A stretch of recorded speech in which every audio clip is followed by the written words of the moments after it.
À Strasbourg et dans les couloirs du Parlement européen, un scandale éclate si violent qu'il ébranle les fondations mêmes de l'Union.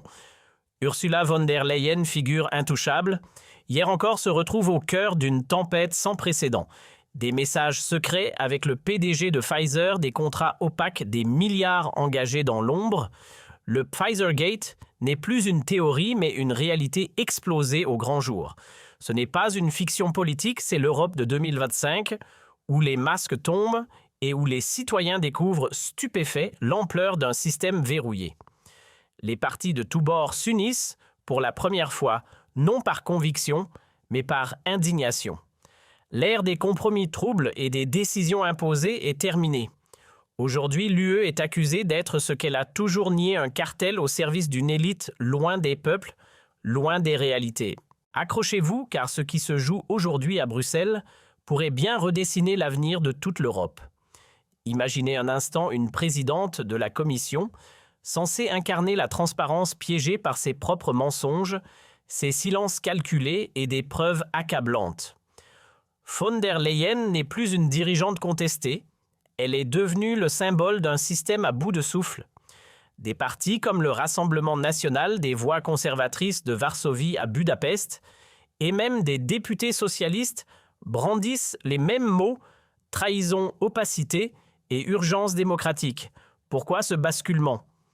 Pourquoi l'UE, autrefois perçue comme un rempart, est-elle désormais vue comme une menace par ceux-là, même qui l'ont construite, et surtout que cache vraiment ce Pfizergate, une affaire de corruption, ou la révélation d'un mécanisme bien plus profond où les intérêts privés dictent les lois? Décryptons ensemble les rouages de cette crise sans précédent. Les mots de von der Leyen, eux, résonnent comme une provocation. L'Europe doit parler d'une seule voix. Mais cette voix semble surtout murmurer dans l'oreille des lobbies pharmaceutiques. Le Rassemblement national, désormais force incontournable à l'Assemblée, brandit une ligne claire, la souveraineté des États, avant tout la fin des décisions imposées depuis Bruxelles et une exigence de vérité sur les contrats signés dans l'ombre. Pendant que les élites s'accrochent à leurs vieilles recettes, plus d'Europe, moins de nations. Les faits sont têtus, les citoyens ne veulent plus de cette comédie. Les alliances qui se recomposent, des capitales européennes aux parlements nationaux, autour d'une idée simple, reprendre le contrôle. Quand Viktor Orban dénonce l'oligarchie bruxelloise, quand les députés polonais réclament la fin des privilèges, ils ne font que répéter ce que les Russes scandent depuis des mois. Pendant ce temps, von der Leyen, elle persiste des discours lissés, des promesses creuses et un silence assourdissant sur les preuves qui s'accumulent. L'UE n'est plus un projet, c'est un appareil, et ses rouages grincent sous le poids des scandales. En juillet 2025, les mêmes qui applaudissaient von der Leyen comme la gardienne des valeurs européennes découvrent médusé son vrai visage, celui d'une technocrate prête à sacrifier la transparence sur l'autel des intérêts privés. Une erreur de casting monumentale. Les documents fuités du Pfizergate le confirment. Elle a joué un double jeu défendant en public l'Europe des citoyens, tout en négociant dans l'ombre des accords qui profitent à une poignée de multinationales. Les masques sont tombés, les partis traditionnels discrédités regardent monter une nouvelle vague, celle des nations qui refusent de se soumettre. Pendant ce temps, les réseaux sociaux s'embrasent, des figures comme Elon Musk ou des intellectuels conservateurs pointent du doigt l'hypocrisie bruxelloise. Ce n'est plus une critique, c'est un réquisitoire. Mais qui est vraiment Ursula von der Leyen, cette femme qui a transformé la Commission en forteresse impénétrable? Derrière les sourires diplomatiques et les costumes taillés sur mesure se cache un parcours jonché de zones d'ombre. Ancienne ministre allemande aux méthodes contestées, elle a bâti sa carrière sur des compromis troubles et des silences complices. Ses discours sur l'Europe unie sonnent creux quand on découvre comment elle a géré la crise des vaccins, des contrats, signés à la hâte, des clauses secrètes et des milliards engagés sans contrôle. Son CV ressemble à un roman politique, mais les faits, eux, sont implacables. Les succès qu'elle brandit ne sont que des leurres destinés à dissimuler une réalité bien plus sombre, celle d'une dirigeante prête à tout pour conserver le pouvoir même à trahir les principes qu'elle prétend défendre. Les récits flatteurs sur von der Leyen ne racontent pas l'histoire d'une dirigeante visionnaire, mais celle d'une stratège froide, prêt à piétiner les principes dès qu'il entrave ses ambitions. Son mépris affiché pour les procédures démocratiques n'est pas un accident, mais une méthode. Le Pfizergate en est la preuve éclatante des négociations menées dans l'opacité des engagements pris sans consultation et des promesses de transparence réduites en miettes. Celle qui se présente comme une architecte de l'Europe unie agit en réalité comme une jouisseuse de pouvoir manipulant les règles au gré de ses alliances. Son parcours de la médecine à la politique n'est pas celui d'une vocation, mais d'une ascension calculée où chaque décision se mesure à l'aune de son utilité personnelle.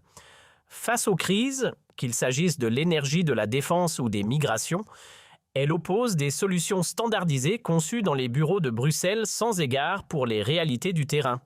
Son bilan. Une série d'échecs cuisants masqués par un discours technocratique creux. Von der Leyen n'incarne pas la stabilité, elle incarne l'opportunisme. Plutôt que d'affronter les défis de front, elle préfère les contourner, ajustant ses positions comme on tourne une girouette au risque de perdre toute crédibilité.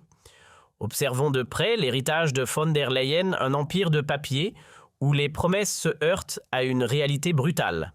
Sa commission censée incarner l'unité n'est plus qu'un champ de ruines politiques.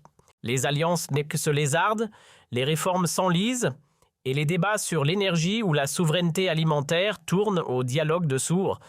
Ce n'est pas une gouvernance, c'est une machinerie grippée où chaque décision semble dictée par des intérêts obscurs plutôt que par l'intérêt général.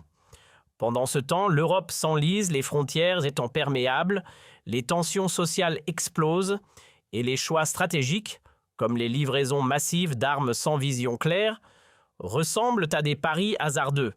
Von der Leyen tonne contre les ennemis de l'Europe, mais où sont les solutions ? Où est la voie qui appelle à l'apaisement, à la négociation, à une vraie diplomatie ? L'UE, sous sa direction, ne gouverne plus, elle gère les crises au jour le jour comme un navire sans capitaine. Comme l'a résumé un député européen, nous ne sommes plus dans une union, mais dans une illusion. Des mots qui dérangent, mais qui résonnent comme une évidence. Pourquoi ?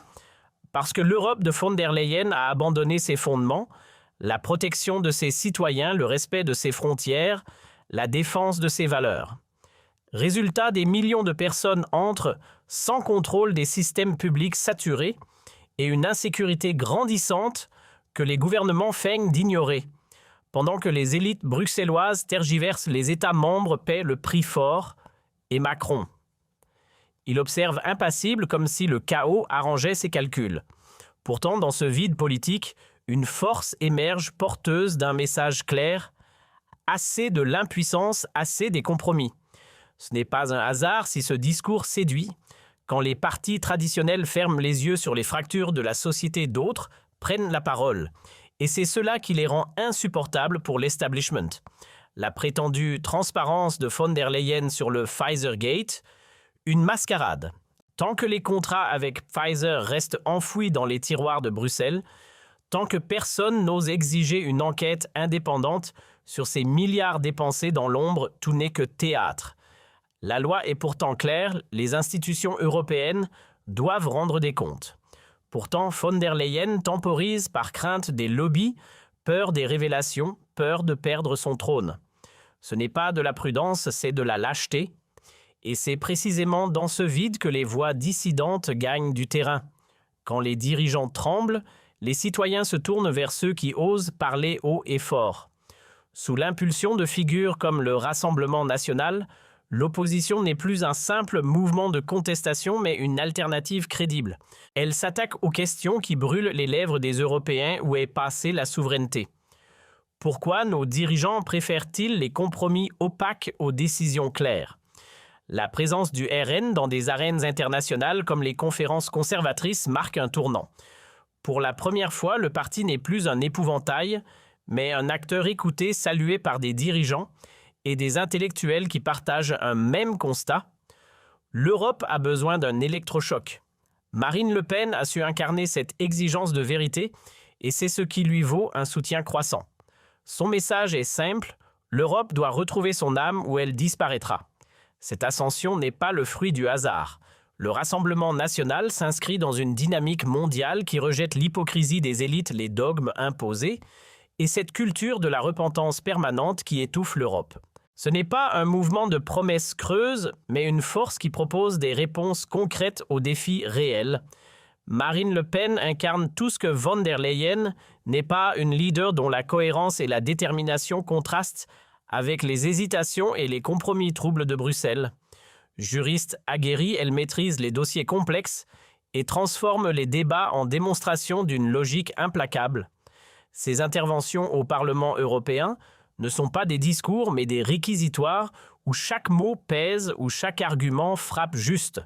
Face à une commission discréditée, elle représente l'espoir d'une Europe qui ose enfin dire non. Le RN a bouleversé les règles du jeu politique. Les sujets autrefois bannis, transparence, responsabilité, respect des frontières, sont désormais au cœur du débat. La frontière entre la droite classique et le RN s'estompe, et c'est une bonne nouvelle, cela prouve que les citoyens refusent d'être ignorés. Surtout les générations qui ont connu les crises, les sacrifices et les trahisons, et qui réclament avant tout une chose, la stabilité. Elles voient dans le RN le seul parti capable de défendre leurs valeurs, une Europe souveraine, une politique migratoire ferme et une priorité absolue donnée à ceux qui contribuent vraiment à la société. De quoi l'Union a-t-elle besoin pour survivre? D'un changement radical, mettre fin aux accords opaques, exiger des comptes et replacer l'intérêt des peuples au-dessus des intérêts des lobbies. Un seul parti ose le dire clairement, le RN. La reconnaissance du RN par des alliés européens comme l'Italie place von der Leyen dans une position intenable. Giorgia Meloni y voit un partenaire clé pour une Europe affranchie des diktats de Bruxelles, une Europe où les nations reprennent le contrôle de leur destin. Le silence gêné de Macron face aux ingérences extérieures révèle une majorité divisée tiraillée entre le statu quo et l'urgence d'un changement. La question est simple, l'Europe continuera-t-elle à se soumettre aux lobbies et aux idéologies déconnectées, ou osera-t-elle enfin écouter ceux qui défendent une vision souveraine et réaliste? Le RN n'est plus un outsider, il incarne une alternative crédible, portée par un réseau international de dirigeants qui refusent l'immobilisme. Les mois à venir seront décisifs. D'un côté, ceux qui tergiversent en proposant des demi-mesures, de l'autre, une force prête à agir avec des propositions concrètes et un courage que Bruxelles semble avoir perdu. Le choix est clair, persister dans l'illusion ou enfin rompre avec un système à bout de souffle.